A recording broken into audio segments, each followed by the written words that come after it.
safety, we place controls between the workers and the risks and dangers involved with the work. Best practices and awareness of the consequences serve to keep that space between. What happens when those start drifting together? Well, in the hierarchy of controls, we try to eliminate the hazard, the danger, very first. The next thing we might try to do is substitute the hazard, replace it with something less hazardous, less dangerous. Then we strive to isolate people from the hazard with engineering controls. We try to work on how do we work around it?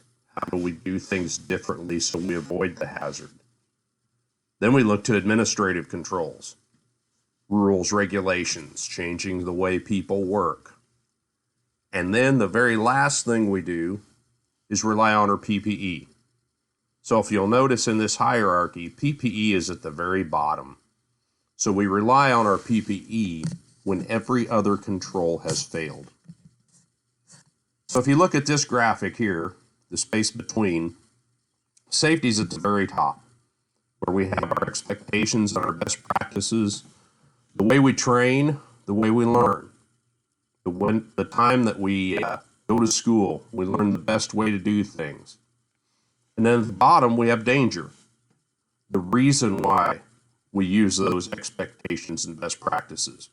Because when we first learn, we understand that, hey, if we don't do things right, there's a possibility we're going to get hurt or killed. Those dangers are down at the bottom. We try to keep them far away. The arrows moving to the right signify time. And what seems to happen is, over time, our expectations and best practices might slip a little bit.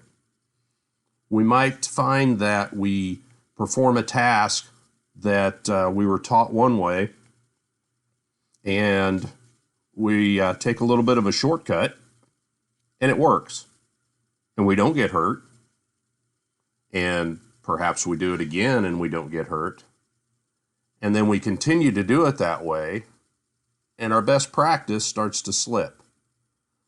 When that happens, we fail to remember that the best practice was there for a reason, and we also are failing to remember and recognize that the hazards and the threats still exist. So as we start to minimize in our minds how hazardous the job is, and we also start to believe that there's no reason to work with the best practices and expectations that we learned to begin with, those two start to drift together.